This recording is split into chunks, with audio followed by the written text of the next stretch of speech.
1932 भेजा, उसको आपने वापस कर दिया। हमने नियोजन नीति भेजा, आपने उसको वापस कर दिया।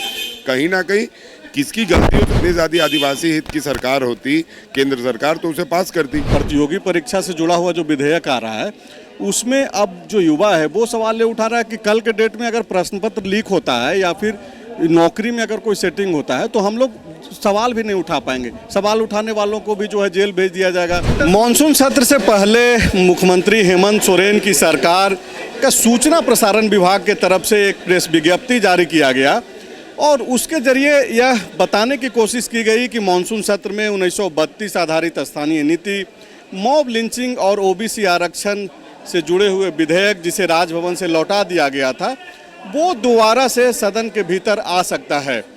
अनूप सिंह जी हैं हमारे साथ। परिस्थितियां नहीं बनती हुई दिख रही है ऐसी। सर, परिस्थितियां नहीं बनते हुए दिख रही हैं क्योंकि कहीं ना कहीं राज्य सरकार अपना काम कर रही है, लेकिन जो केंद्र सरकार के अधिकारी हैं, केंद्र सरकार से जो अधिकारी बैठाए गए हैं या फिर जो संवैधानिक पद पर बैठाए गए हैं, उनके द्वारा कहीं ना कहीं अड़चनें डाली जा रही हैं और ये कहीं ना कहीं बीजेपी के प्रेशर पर हो रहा है। आखिर आप बताइए, सरना धर्म कोड कहाँ जाके लटक गया? कोई उसकी बात क्यों नहीं कर रहा है?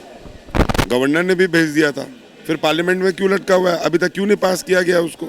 अगर इतनी ज़्यादा आदिवासी हित की सरकार होती, केंद्र सरकार, तो उसे पास करती। हमने 1932 भेजा, उसको आपने वापस कर दिया। हमने नियोजन नीति भेजा, आपने उसको वापस कर दिया। कहीं ना कहीं किसकी गलतियों से वापस हो रहा है ये तो समझना होगा। अनूप जी, अगर सिर्फ सरकार की मंशा को भी अगर थोड़ा हम लोग किनारे कर लें तो कोऑर्डिनेशन कमेटी की भी जो बैठक हुई गुरु जी के नेतृत्व में, उस दौरान भी यह बातें खुल करके कही गई कि जो विधेयक राजभवन से लौटाया गया है जिसमें 1932 और बाकी के हैं, उस पर सरकार फिर से जो है प्रयास करे और फिर से उसको लेकर के सदन में आए। अगर कुछ संशोधन करना है तो ये जो 4-4 महीना 5-5 महीना का वक्त लग रहा है, इसको आप नहीं मान रहे हैं कि ये बहुत स्लो प्रोसेस है? ये देखिए, कोई भी विधेयक जो होता है उसका गैजेट तैयार होता है, उसका नियमावली बनता है और विधेयक पास होके फिर जब वो राजभवन जाता है और उसके बाद उसमें टूटियां निकाली जाती है, तो ये गंभीर विषय है। उस गंभीर विषय से निपटने के लिए निश्चित तौर पर 2-3 महीना 4 महीना का समय तो लगेगा ताकि फिर राजभवन उसको वापस ना कर सके। और गुरुजी की अध्यक्षता में जो बैठक हुई और जो हमारे संयोजक समिति के लोग बैठे, उन लोग ने ये माना है कि ये जितने भी विधेयक सत्ता दल के माध्यम से पास होके गए थे वो झारखंड के लिए अति आवश्यक हैं। आपको मौजूदा जो स्थिति है, क्या आपको मालूम है कि इन तीनों विधेयक को लेकर के आप लोग कहाँ हैं? क्योंकि विनोद सिंह जो भाकपा माले के विधायक हैं, उन्होंने भी आज दूसरी पाली में कहा कि भाई जब सदन से पास होकर के विधेयक जाता है और ज़्यादातर लौट आ रहा है तो सदन को तो जानकारी होनी चाहिए कि अभी स्थिति क्या है। देखिए, निश्चित तौर पर जब मुख्यमंत्री जी अपना भाषण देंगे आखिरी दिन, तो ये सब बिंदुओं पे वो प्रकाश डालेंगे और सभी विधेयकों को बताएंगे, विधायकों को बताएंगे कि क्या विपक्ष कर रहा है, क्या सत्ता में बैठे हुए लोग, जो केंद्र में बैठे हुए लोग हैं, वो क्या कर रहे हैं। और ये बात सार्वजनिक होगी क्योंकि मैं समझता हूँ पिछले बार जो पास हुआ उसके बाद इस बार हम लोग आए विधानसभा में, तो निश्चित तौर पे ये जो गैप हुआ है 4-5 महीने का, उसके ऊपर प्रकाश डालने का काम करेंगे। एक आखिरी सवाल ये है कि ये जो झारखंड प्रतियोगी परीक्षा 2023 विधेयक जो लेकर के आप लोग आ रहे हैं, कल से टेबल हो जाएगा सदन के भीतर, ये बार बार विवाद क्यों बन जाता है? क्या इस तरीके से अधिकारी तैयार नहीं करते? उसमें मेरा भी ये मानना है कि विज्ञापन निकालने वाली एजेंसी और नियमावली बनाने वाली एजेंसी एक विभाग ही होती है।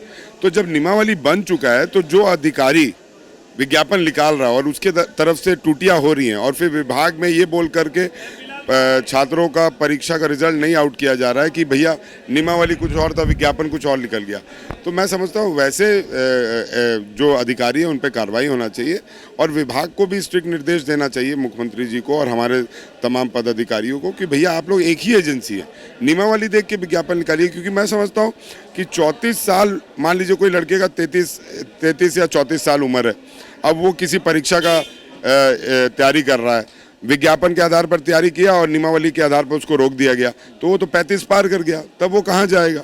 तो ये बहुत गंभीर विषय है। ये सत्ता और विपक्ष का बात नहीं है, ये विभाग के कार्रवाई के ऊपर है कि विभाग कितना सीरियस है।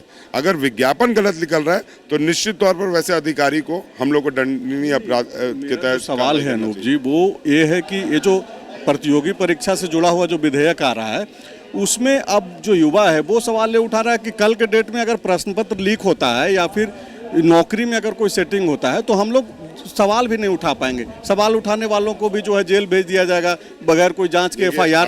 अभी तो विधेयक ला रहे हैं हम लोग। उसके बाद विधेयक जिस दिन आएगा उसके एक दिन पहले आप लोगों को गैजेट भी मिल जाएगा, उसका नियमावली भी मिल जाएगा, उस दिन मिल जाएगा शायद। तो नियमावली में क्या क्या है हम लोग को भी एक दिन पहले मिल जाएगा, तब मैं समझ के ज़्यादा अच्छे से आपका उत्तर दे पाऊंगा कि नियमावली में है क्या क्या।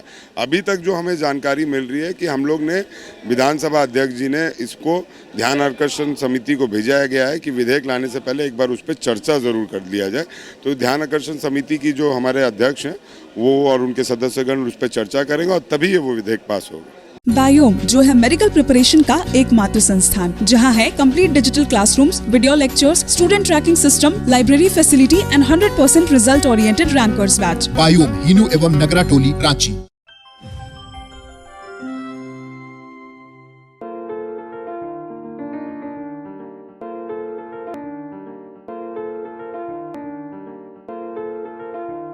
thefollowup.in. Like, share, and subscribe. www.thefollowup.in